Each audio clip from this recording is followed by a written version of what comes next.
Bonjour à tous, on se retrouve aujourd'hui sur ma chaîne pour l'essai du plus puissant des SUV et le plus rapide du monde, le Lamborghini Urus.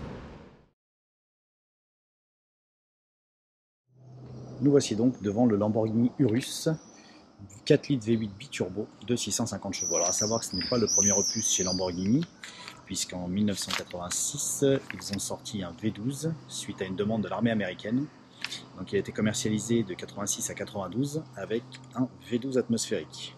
Consommation moyenne 30 litres au 100 et sa référence, enfin son code était LM002 qui était la version homologuée route de la version militaire LM001. Pour revenir à ce modèle, donc on est sur une longueur de 5,11 m, une largeur de 2,02 m, hauteur 1,64 m, poids à vide 2,2 tonnes. 0 à 100 en 3 secondes 6, donc ce qui en fait le SUV le plus rapide du monde avec une vitesse maximum de 305 km/h. Pardon. Le volume du coffre est de 616 litres, mais on y reviendra. C'est un véhicule qui vaut 9 hors option, 205 000 €. Voilà, celui-ci est un peu optionné. On retrouve notamment des jantes en 22 pouces. 185 40 22 qui sont monumentales, les ailes bodybuildées, de grosses prises d'air pour refroidir la mécanique, les différents radars, le petit écusson Lamborghini, des rétroviseurs en adéquation avec le volume du véhicule, sa ligne fuyante de coupé. Voilà, donc celui-ci bénéficie du tout ouvrant. On a un petit béquet ici en haut de la lunette arrière et on en a un deuxième sur la malle de coffre. L'arrière est fait comme ceci. Évidemment, le double échappement. Les petites prises d'air ici, donc qui celles-ci ne sont pas fausses mais servent bien à quelque chose.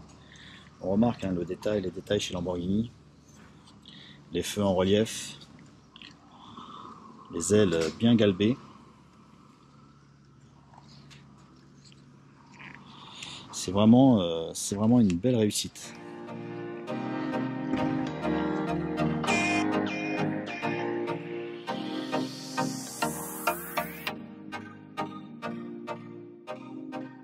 Pour la partie intérieure, on retrouve un habitacle très généreux, luxueux, avec des contreportes gainées de cuir et d'Alcantara. Donc tout ce qui est vitre électrique, réglage des rétroélectriques, siège à mémoire,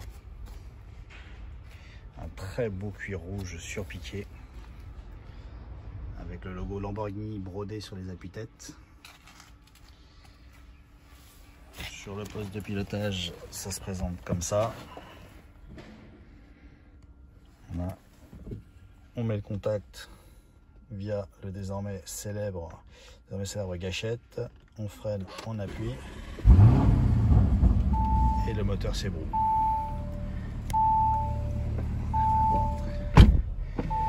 Donc on retrouve le Virtual Cockpit bien connu dans le groupe Volkswagen, donc mis au bout du jour ici chez Lamborghini.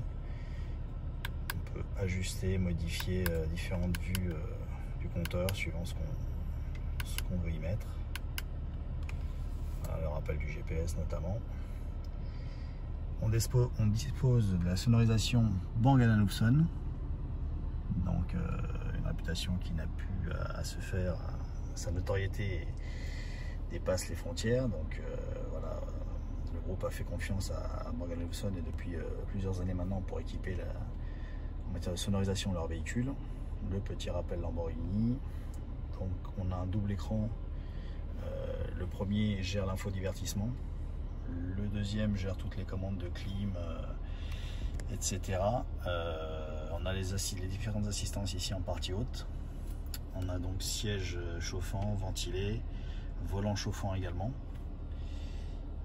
Ici on retrouve donc les différents modes de conduite, le frein de parking, ici quand on tire, on passe la marche arrière. Voilà, donc du coup, on a la vision arrière. On va passer en marche avant. D'autres réglages de différents modes. Voilà, pour la partie avant. Donc, ce modèle bénéficie d'un toit ouvrant. Le ciel de toit est en Alcantara. Donc ici encore un module avec différentes fonctions. Donc le toit ouvrant, le vélum, l'éclairage devant, derrière. Voilà. Donc nous voici sur la partie arrière où l'ouverture est très aisée. Donc pour s'installer à bord, aucune complication. Un habitacle généreux. Donc je mesure 1,76 m. Lorsque je m'installe, je suis très bien. On voit que au niveau de la place aux genoux, il y a largement assez d'espace. On dispose ici d'une poche aumônière, la même évidemment de l'autre côté, des ventilations. Nous avons deux petites liseuses, donc on retrouve le ciel de toit en Alcantara. Donc ici, on a la coudoir centrale avec les petits porte-gobelets. Et donc le logo Lamborghini brodé sur les sièges également.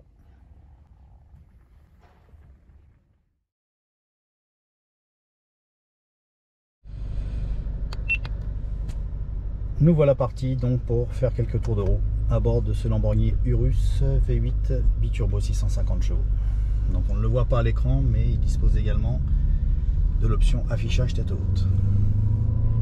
Nous sommes en mode sport.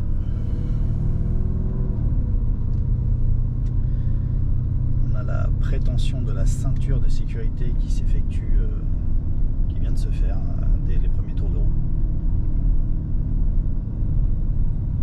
J'espère que l'échappement sera un minimum audible à la caméra.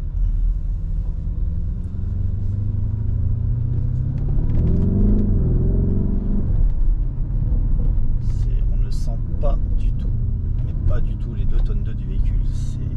Le véhicule s'arrache avec une facilité déconcertante. Aucun souci là-dessus. Bien évidemment, la consommation va avec, mais les heureux propriétaires de ce type de véhicule, je pense que la consommation n'est pas leur souci premier. Voilà, l'habitacle reste malgré tout assez bien insonorisé. Bon, effectivement, on roule à basse vitesse, c'est peut-être pas assez pour se rendre compte. Il y a un petit retour à la décélération qui est assez sympathique. Bon, après, on est en agglomération, donc c'est pas du tout adapté pour un essai routier un peu plus dynamique. Voilà, juste le plaisir d'entendre ronronner le V8. C'est déjà extraordinaire.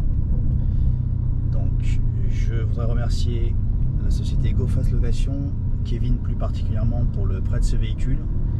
Je vous mettrai les détails en attaché. N'hésitez pas à prendre contact avec lui. Voilà, je vous souhaite une bonne journée et à bientôt.